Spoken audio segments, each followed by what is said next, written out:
Hi guys, so today I'm going to share with you our November morning basket slash evening slash we read it whenever we want basket. I have a specific theme for the month of November, which you will figure out pretty quickly. And there's a lot of books here, and I'll explain why. But I'm just going to get started. I did not plan out this basket. I mean, I rarely plan out any of them. They just kind of sort of undergo a more organic process of getting switched out versus switching them all out at once. I don't think I've ever explained that about how I do our monthly basket of read alouds. But yeah, they just sort of get switched out versus switched out slowly versus flipping over into a whole new month of subjects. I don't know. I just thought that I should clarify on that. But the first book I'm going to show you, and I'm going to go through these rather quickly because there is a lot. But the first book is What is the Women's Rights Movement by Deborah Hopkinson.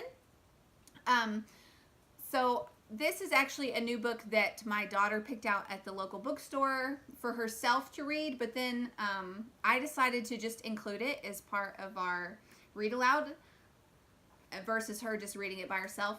I've never actually read, or we don't actually own, and we've never read the What Is or Who Is books, but these probably look familiar to a lot of you. They're like the big-headed people, and there's tons of them. I saw tons of them at the bookstore, but she picked out this one, which was perfect because it goes along with our basket for this month. So moving on from that, I also have She Persisted, which is written by Chelsea Clinton. And this book is about 13 different American women that changed the world. So each one kind of has like their own one-page or two-page spread. So this one's about Nellie Bly,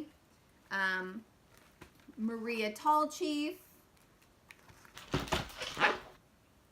and plenty of others. Sally Ride. So there's that one, and have you guessed yet what our theme was for this month? Yeah.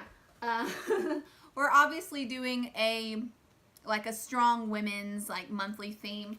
Like I said before, I don't usually plan these out. This was a really spur of the moment whole big book turnover type thing, because I was feeling really inspired one morning. So I said, guys, pack up your books, we're going to the library. And we just checked out tons of books about different strong women, because at the culmination of reading all these, my kids are going to choose their favorites and then do some sort of biography project. Not necessarily a report, just learn more about that person and then do something with it. Maybe create a model of that person, or paint a portrait, do a poster, act out a skit. It's whatever they want to do. We're really loosely doing a project on these people. But the next one is Ada Lovelace, Poet of Science by Diane Stanley. And this says the first computer programmer, which is really interesting because I didn't really know much about Ada Lovelace. So this one has been a pretty fun one to read and flip through. I really like the artwork that they did here. So then we have Rosa by Nikki Giovanni, and I Am Jane Goodall by Brad Meltzer. We have another one of these books by this author. A real quick note, I did not think that I would care for these that much, but I went ahead and grabbed them just to see if my kids would like them, and my 7-year-old really enjoys the format on these books right here. So she was most excited to read the books by Brad Meltzer because I don't really care for the illustrations, but the comic book format really seems to have gotten their attention visually.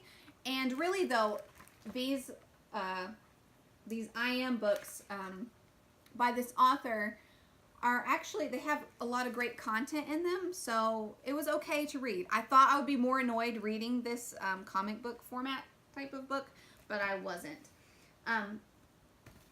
Let's see, the next one is one we already owned, and it's Hatshepsut, His Majesty herself, and this was about the the king who was a woman in Egypt. My kids were really confused by that. They were like, "You mean she's a queen?" But technically, no, because queens could only exist if there was a king, which was interesting to learn about. Let's see. The next one is Before She Was Harriet by Lisa Klein Ransom. This one, I really liked the illustrations, and it just had like a short little like prose on each one, because this is kind of, to me, this read is what is it? Like more like poetry. This was definitely more poetic. See right here. So this one was particularly beautiful. Is particularly beautiful because we're still reading all of them. We've actually read all of them. I've had my kids pick 2 or 3 each day, and we just read them, maybe discuss a little bit, and then they are going to pick their favorites. And again, we're just going to reread them, maybe delve deeper. This is just our theme for November. Okay, the next one is Hidden Figures, the true story of 4 black women in the space race. So there's 4 women in this one. This is by Margot Lee Shetterly. And I feel like a lot of people are probably familiar with the movie, even if you haven't seen it. I think this came out last year, summer of 2017. The Hidden Figures movie came out, and we actually watched the movie first. Then I bought this book afterwards. My kids really enjoyed that movie, by the way, even though it wasn't animated or cartoony at all. It's definitely family friendly, and my kids really enjoyed watching it. So, movie recommendation to go along with this book.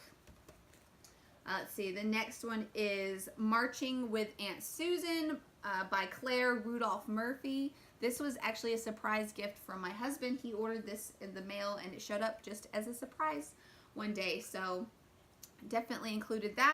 Let's see. The next one is Amelia Earhart by Andrew Langley. This is a What's Their storybook. Quick note about this. I don't really care for the format and the way it was written, but my kids didn't seem to mind. So yeah, I hate to interject my opinions too much on children's books, because sometimes what doesn't appeal to me really appeals to them. So, I mean, does it really matter how I feel about it? If it gets them really interested in learning, sometimes it doesn't. So, Amelia Earhart. Another one by Brad Meltzer, I Am Sacagawea. My 7-year-old really liked this story. I mean, she liked the Jane one too, but she has been really interested in Sacagawea, so maybe this is who she's going to pick for her biography project. I don't know. But again, the cartoon format that I thought I would hate, but was really actually okay to read aloud, so that's all right. Let's see. The next one, Summer Birds, The Butterflies of Maria Marian by Margarita Engel. She is particularly interesting to me. I don't know.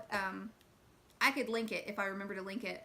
We actually did a women's history mini unit, which was okay, but we didn't do a whole lot with it. So I'm sort of like redoing it, I guess, but having more options and letting them pick versus I picked the women that we studied.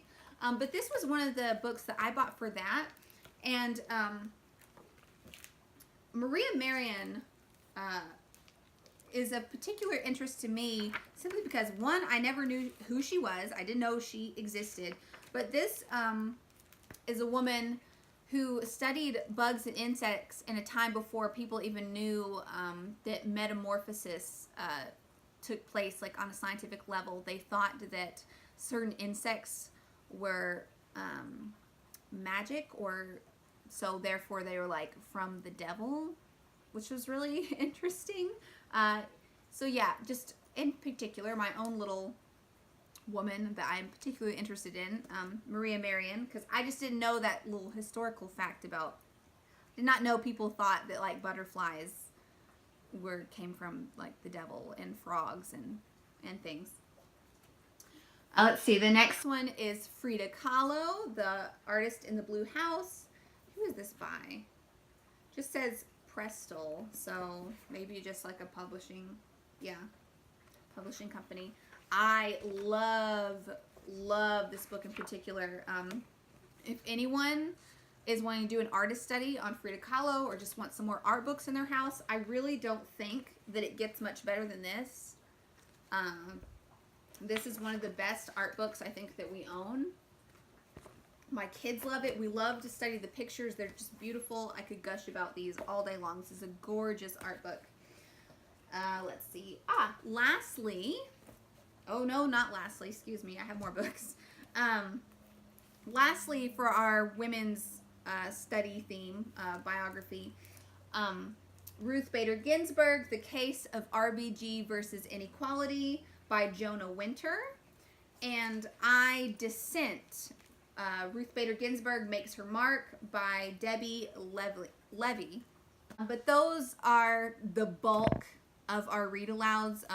Mostly all picture books, which has been fun because we haven't been reading as many picture books in the last few months, so it was really nice to have these. And for me in particular, I forgot how much that I enjoyed reading picture books because I haven't read that many to them in the last few months. They've both been pretty interested in the chapter books we've been reading, so we haven't had those around, so it's nice to be reading these picture books again.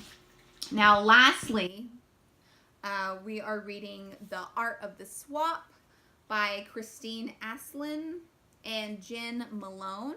And this came in our November reading crate, which is another thing I can link below. But this is about two girls who time travel and switch places through a painting. One girl lives in the modern age, another one lives in the past.